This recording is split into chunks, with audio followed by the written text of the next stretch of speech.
The sword did not burn his hand. It recognized him.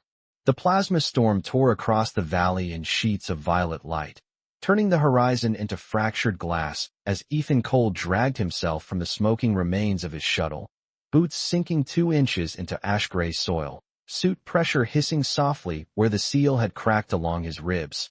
His HUD flickered at 14% power, wind speed clocking past 60 miles per hour, the taste of metal thick in the back of his throat. He had crash-landed 43 miles off his mapped coordinates on a world that did not welcome outsiders, and he knew it. Through the distortion of airborne crystals, he saw movement ahead, figures tall and still against the storm, armor gleaming like polished midnight. At their center knelt a woman with blue-silver skin, her posture rigid despite the weight of silence around her. A broken blade lay in the dust before her, its edge embedded in stone as if the planet itself refused to release it. Ethan didn't understand their language, but he understood the stance of a firing line. The warriors stood in a half-circle, weapons lowered but ready, their gold eyes fixed on the kneeling figure as if waiting for permission from the sky. She did not look afraid. She looked resigned. Something tightened in Ethan's chest. He had signed up as a contract engineer, not a hero, not a diplomat, certainly not a participant in alien ritual. His shuttle's emergency beacon was still cycling. He could have walked away. The storm would hide him. But then the kneeling woman lifted her chin, and even across 30 yards of wind and static, he felt it. The refusal to bow. The blade at her knees shimmered faintly, ancient symbols crawling along the steel like veins of light. One of the standing warriors stepped forward and spoke a single phrase. The woman closed her eyes. Ethan moved before he finished thinking. He crossed the distance in long strides, heart pounding against damaged armor, and wrapped his hand around the hilt of the broken sword. It was heavier than it looked, cold at first, then warm, then alive. The storm seemed to inhale. Light surged along the fractured edge, sealing the crack with a seam of white fire that did not burn. Every warrior froze. The kneeling woman's eyes snapped open, gold meeting gray. Ethan held the blade in front of her, instinctively positioning himself between her and the semicircle of armored figures. Easy, he muttered under his breath, unsure who he was speaking to. The nearest warrior lowered his weapon slowly, then did something Ethan did not expect. He dropped to one knee.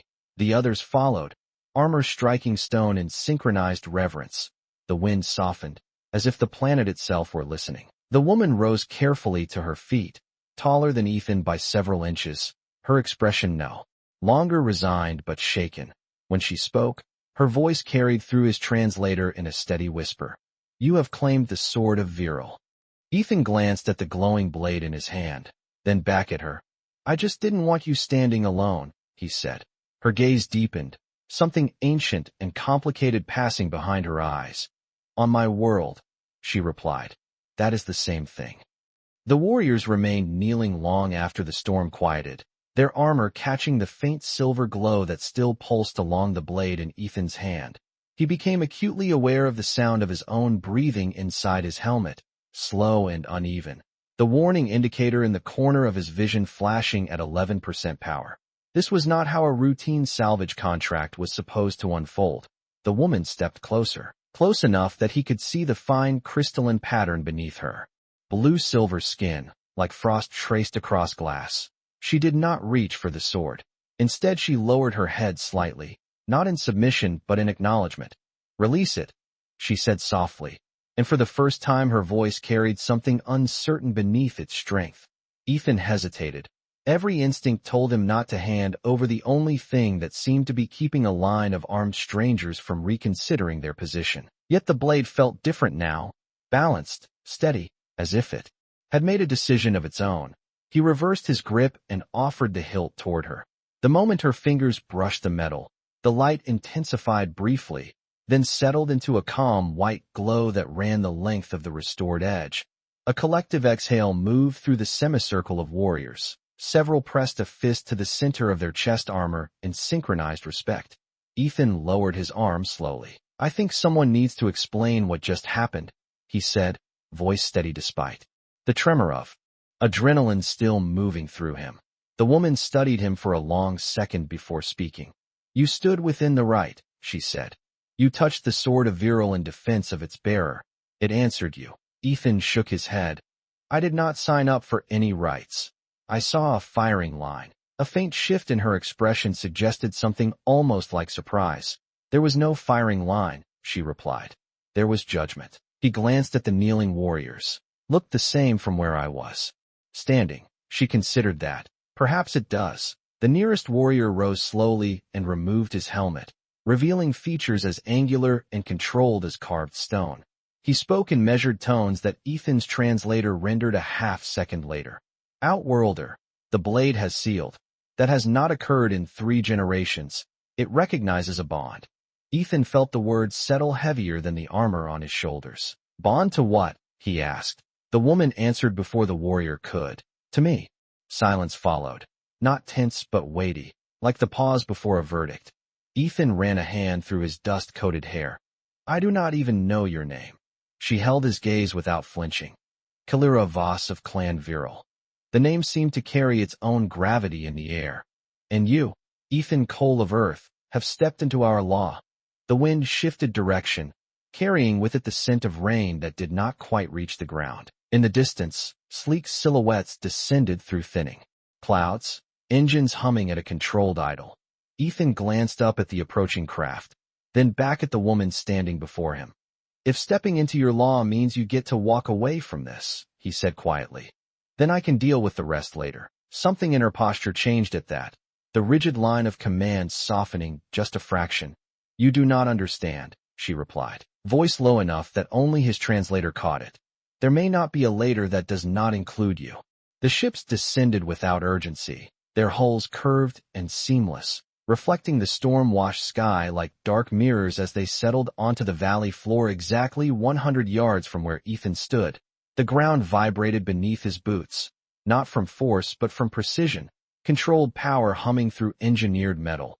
His helmet display flickered again at 8% and then dimmed entirely, leaving him with only the sound of wind and his own pulse. Kalira Voss did not look at the arriving craft. She looked at him. There was calculation in her golden eyes now, and something else he could not name. The warriors who had knelt moments earlier rose in disciplined unison and formed 2 quiet lines leading toward the nearest ship, as if creating a path. No one aimed a weapon. No one spoke. It felt less like an arrest, and more like an invitation he did not remember accepting. What happens now? Ethan asked, lowering his visor manually and letting the cracked seal hiss open. The air was thin but breathable, cool against his face with a faint mineral taste. Kalira held the restored blade vertically before her chest. Its glow had faded to a steady line along the edge, like a heartbeat at rest. Now, she said evenly. The clan witnesses the bond. Ethan exhaled slowly. You keep using that word. She stepped closer, close enough that he could see a faint scar tracing from her temple to her jaw, not fresh but earned. The sword of Viral does not answer to impulse, she said. It answers to intent. You stood before judgment and chose protection over self-preservation. That intent is the first vow in our oldest rite. Ethan glanced toward the ships where additional figures were emerging, taller elders draped in layered armor marked with pale sigils. I did not vow anything, he replied. I saw someone standing alone. Kalira's gaze softened for a fraction of a second. On my world, that is how vows begin. A low tone resonated from the nearest ship, not an alarm but a summons. The 2 lines of warriors lowered their heads. The elders approached slowly, measured steps covering the distance across the stone. Ethan became aware of the dirt on his jacket, the scorch marks along his sleeve, the fact that he was standing in the middle of an alien ceremony, with no translator feed and no exit strategy. One of the elders stopped 10 feet away and studied him with open curiosity. Outworlder, the elder said, voice deep and clear even without electronic aid. Do you deny the act you have performed? Ethan considered the question. He could deny the meaning, deny the ritual, deny the consequence, but he could not deny what he had done. No, he answered. I do not deny that I stood in front of her. The elder inclined his head slightly. Then understand this. The blade has marked you as Consort Protector under our law. The words hung in the cooling air. Ethan felt the weight of them settle into his chest more heavily than fear. He looked at Kalira. She did not look trapped. She looked resolute. "Is there a way to refuse?" he asked quietly. She held his gaze without hesitation. "Yes," she said. "You may walk back into the storm and declare your action a mistake." The wind stirred again, carrying distant thunder across the valley. Ethan thought of his shattered shuttle, of empty miles in every direction, of a woman who had faced judgment without lowering her eyes. He straightened his shoulders. "I do not make a habit of calling protection a mistake," he said. For the first time since the storm began, Kalira allowed herself the smallest, unmistakable smile. The valley did not cheer. It did not celebrate. It simply shifted around him as if making space for a decision that had already been recorded somewhere older than memory. The elder studied Ethan for several silent seconds, then turned to Kalira and inclined his head with formal precision. She answered by lowering the restored blade horizontally between them, the white line along its edge glowing faintly against the dim sky. Ethan felt the weight of every gaze settle on his shoulders, not hostile, not welcoming, but measuring. The nearest ship extended a narrow ramp that touched the stone without a sound. "You will stand before the inner circle," the elder said calmly. "Not as prisoner, but as witness to your own choice." Ethan let out a slow breath and glanced at the smoking outline of his crashed shuttle in the distance. It looked small now, insignificant against the wide horizon of this world. He had come here to repair mining relays and recalibrate atmospheric processors. Nothing more. Now he was being escorted toward a vessel that seemed carved from night itself. Kalira stepped beside him rather than ahead of him, matching his pace exactly. The gesture did not go unnoticed. The two lines of warriors shifted subtly, acknowledging the equality of their stride. As they walked the 100 yards toward the ramp, Ethan became aware of the subtle differences in their world. The ground warmer beneath his boots than it should have been, the air carrying a faint hum as if the planet itself held a distant current. "If I cross that threshold," he said quietly, "does that seal anything?" Kalira kept her eyes forward. "Crossing does not seal it," she replied. "Remaining does." He considered that. "And if I decide this is not my fight?" She answered without hesitation. "Then you leave with no mark against you." The blade would dim. The bond would dissolve. He looked at her then. "But something tells me it would not dissolve for you." Her jaw tightened slightly. "It would not." They reached the base of the ramp. The metal surface felt warm under his hand as he steadied himself. Inside the vessel, soft white lights traced the corridor in steady lines, illuminating walls etched with geometric patterns that seemed to shift when viewed from the corner of his eye. The interior was silent except for a low, even resonance like a distant heartbeat. The elder paused at the entrance and turned once more to Ethan. "Human of Earth, understand this. The Consort Protector does not command. He shields. He stands where others hesitate. Our law binds strength to strength, not dominance to submission." Ethan absorbed the words slowly. This was not a fairy tale vow, not a sudden ceremony with flowers and applause. It was responsibility wrapped in ritual. Kalira stopped at the threshold and faced him fully for the first time since the ships arrived. Up close, the scar along her temple caught the light, a reminder that judgment here was not symbolic. "You asked what happens now," she said softly. "Now you choose whether to be the man who acted in a storm, or the man who stands after it." The hum of the ship deepened slightly, as if waiting. Ethan glanced once more at the open sky behind him, at the wide miles of unfamiliar terrain, then stepped forward beside her into the light, without letting go of the silence between them. The interior chamber widened as they stepped deeper into the vessel, opening into a circular hall nearly 60 feet across, where the ceiling arched high above in a seamless curve of dark alloy threaded with thin veins of white light. The air felt warmer here, steadier, carrying a faint scent like rain on heated stone. Ethan slowed instinctively, boots echoing softly against the polished floor while the resonance beneath his feet aligned with his heartbeat. At the center of the chamber stood a raised platform no more than 12 inches high, its surface etched with the same shifting geometric patterns he had noticed in the corridor. Elders moved to positions around the perimeter, forming a quiet ring without touching one another, their armor reflecting the pale glow from above. Kalira stepped onto the platform first and turned to face him. The restored blade held vertically at her side. She did not look triumphant. She looked deliberate. Ethan followed, aware that every movement now carried weight. When he reached the platform, the low hum deepened, not louder but fuller, as if the ship itself acknowledged their presence. One of the elders lifted an open hand and spoke in measured cadence. Ethan's translator, reconnected through the ship's systems, rendered the words clearly inside his helmet's audio channel. The bond initiated in. The storm stands before witness. Intent has been demonstrated. Choice must now be spoken. Ethan swallowed and glanced at Kalira. Spoken how? He asked quietly. She met his eyes without hesitation. Not with promises of possession, she replied. With declaration of purpose. The elder continued. Consort Protector is not title of ownership. It is alignment. Strength pledged to shield, not to rule. Ethan felt a subtle shift inside his chest at that. He had expected ceremony shaped around control.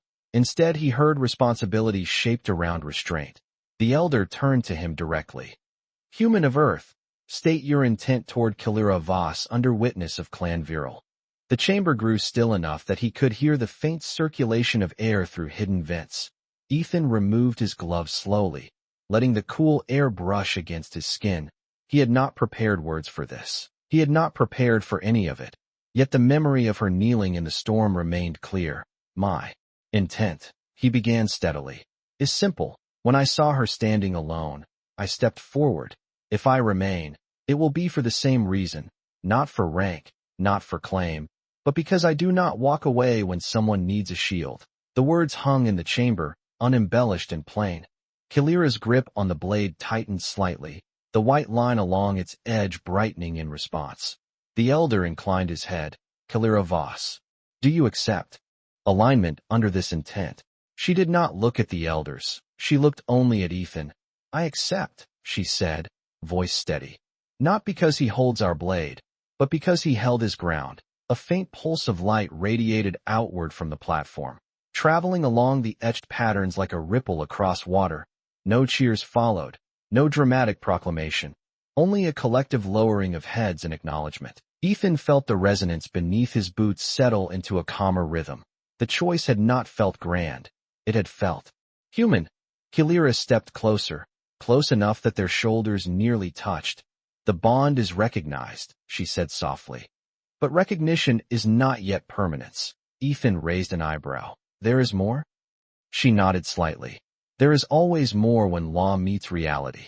The light beneath the platform faded to a steady glow, but the elders did not disperse. They shifted positions slightly, forming a tighter circle as if narrowing the space between law and consequence. Ethan felt it before anyone spoke.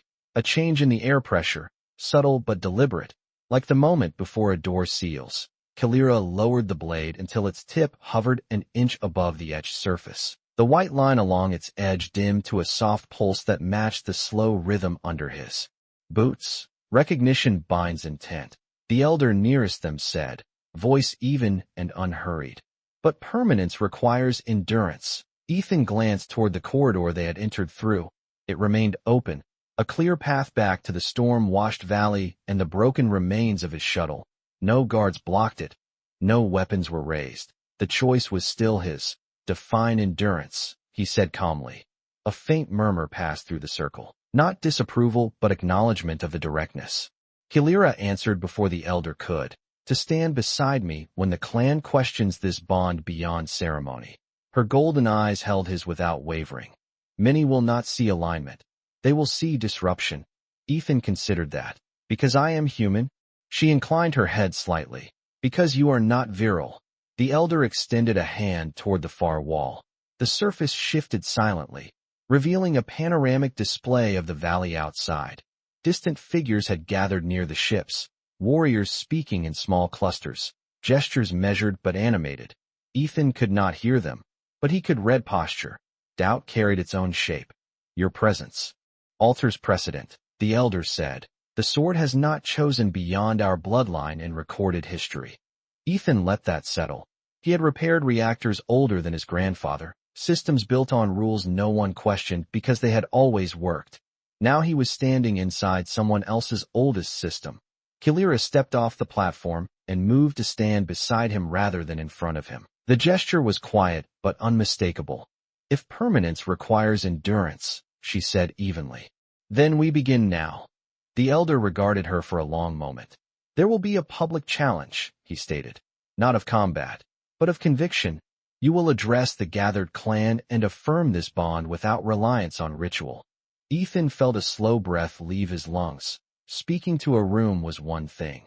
Speaking to an entire warrior society that believed strength defined worth was another. He glanced at Kilira. "Do I speak alone?" She shook her head. "We stand together, but the words must be yours." The chamber lights shifted slightly warmer, as if anticipating movement. Ethan rolled his shoulders, feeling the stiffness from the crash return in a dull ache. He was an engineer, a former Marine, a man who understood structure and pressure. Pressure revealed weaknesses, but it also revealed integrity. He looked back at the open corridor, at the path that still led away. Then he looked at the panoramic display of warriors, waiting outside. "All right," he said quietly. "Then let them question." Kilira's expression did not soften, but something steadied in it. The elder gave a single nod. "The clan assembles in 5 minutes." The hum beneath the floor deepened once more, not as warning but as preparation. Ethan straightened, aware that endurance did not begin with victory.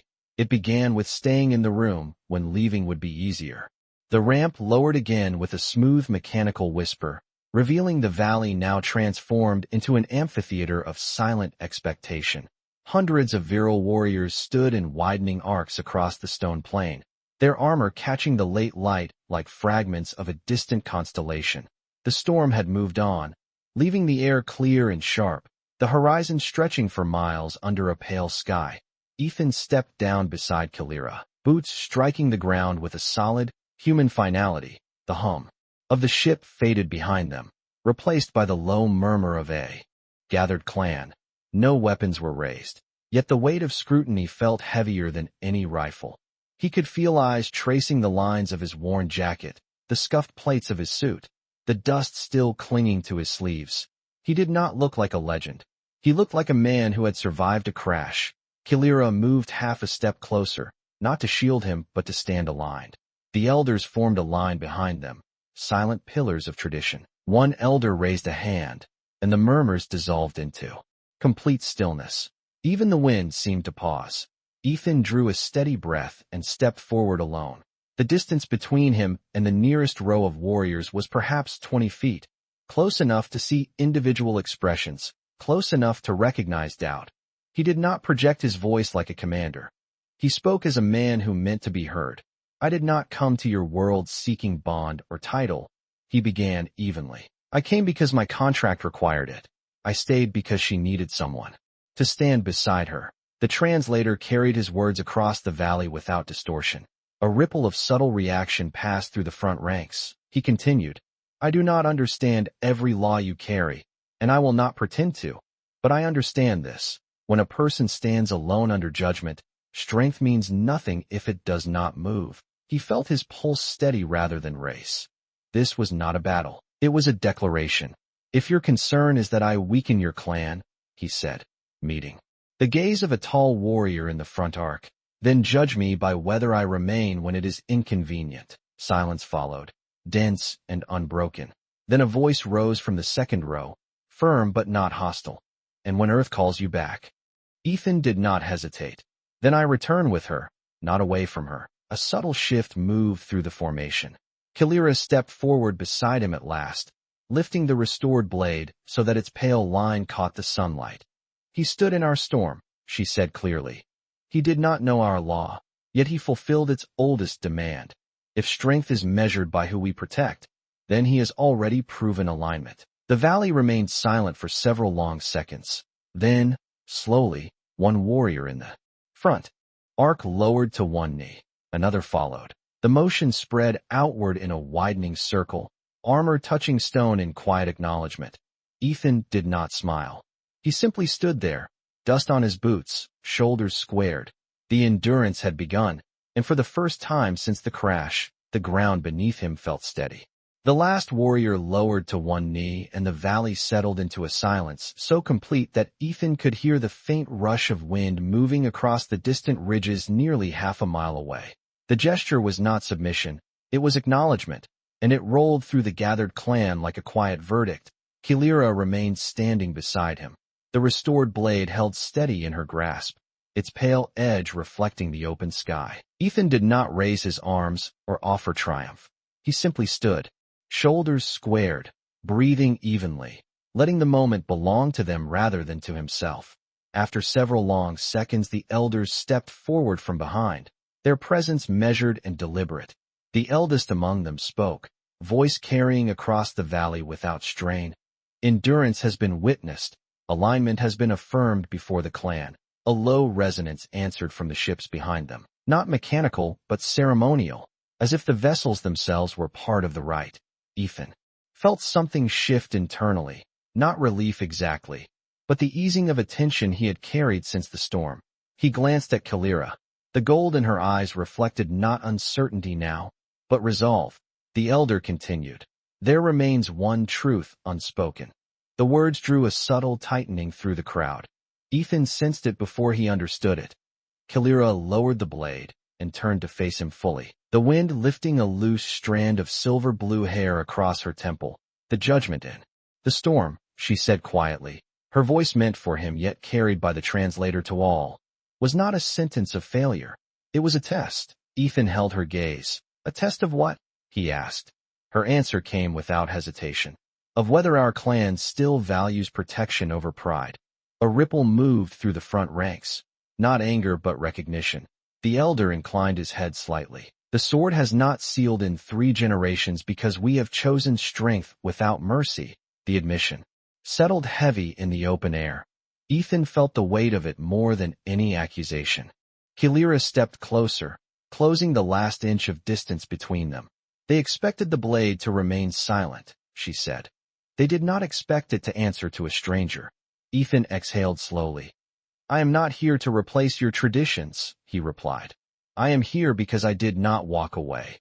Her expression softened in a way that did not diminish her authority. It deepened it. The elder lifted both hands, signaling the formal close of challenge. "Then let it be recorded," he declared, "that Clan Viral accepts the Consort Protector not as disruption, but as reminder." The kneeling warriors rose in unison, not with applause, but with a unified strike of fist to chest armor that echoed across the valley like a heartbeat. Ethan felt the sound reverberate through his ribs. Kilira turned slightly, lifting the restored blade once more, and this time the white line along its edge flared brighter than before, casting a narrow beam of light upward into the clearing sky. No storm answered it. No thunder followed. Only open horizon and steady wind. Ethan looked out across the miles of alien terrain, then back at the woman beside him. He had arrived as a contractor with a damaged shuttle and a limited oxygen supply. Now he stood recognized by a warrior clan on a world not his own. Kilira met his gaze and spoke softly enough that only he heard the unfiltered tone beneath the translation. "You did not know our law," she said, "yet you restored it." Ethan shook his head gently. "I only did what felt right." She gave the faintest nod. "On this world, that is the rarest strength of all." The valley slowly returned to its natural rhythm after the final echo of armored fists faded into the distance. Warriors dispersing in disciplined lines toward their ships, while the sky above stretched wide and untroubled. Ethan remained where he stood for a moment longer, boots planted in alien soil that no longer felt entirely foreign. The wind carried a mild chill across the plain, brushing against the torn edge of his sleeve, reminding him that only hours earlier he had been counting oxygen, percentages, and calculating survival odds. Now the numbers felt small compared to the weight of what had shifted. Kilira lowered the restored blade and deactivated its glow with a subtle motion of her thumb along the hilt. Without the white light, it looked almost ordinary, a length of polished metal shaped by tradition rather than spectacle. She stepped down from the slight rise in the stone and joined him at eye level. For the first time since the storm, there was no audience pressing close, no elders measuring their words. Just open land stretching for miles in every direction. "Your shuttle," she said quietly. nodding toward the distant wreckage barely visible against the horizon. It can be repaired. Ethan followed her gaze. From this distance it looked insignificant, a scar no larger than a scratch on the valley floor. It will fly again, he answered, more out of habit than certainty. She studied him for a long second. And when it does? The question carried no accusation, only clarity. He took a slow breath, feeling the cool air settle in his lungs. Earth was 93 million miles from its own sun, and countless more from this world. Contracts ended, missions rotated, life resumed. Yet the memory of a blue-silver figure kneeling before judgment did not feel temporary. When it does, he said carefully, it will not leave without you beside it. Kalira's gaze did not waver. There was no dramatic reaction, no visible relief, only a steadying in her posture, as if something internal had aligned. She extended the sword toward him once more, not as a test, but as an offering. Then hold it, she said. He wrapped his hand around the hilt again, and though it did not flare as before, a faint warmth pulsed through the metal, subtle and constant. No storm answered, no ceremony followed. Only the distant hum of ships preparing for departure and the quiet sound of wind crossing open stone. In the reflection along the blade's surface, Ethan saw not a warrior king or a conqueror, but a tired engineer with dust on his boots and a choice he had made without calculation. Kalira stepped closer until their shoulders nearly touched, both of them looking out over the valley that had witnessed their decision. The horizon burned gold as the sun dipped lower, casting long shadows that merged into one. On this world, she said softly, strength is remembered by what it preserves. Ethan tightened his grip on the sword. Just slightly. He had not arrived seeking legacy. He had only refused to walk away. Above them the sky deepened into evening, and for the first time since the crash, the silence felt earned. In a clan built on power, they had chosen protection, and in a universe that measured worth by force, a simple human decision had become law.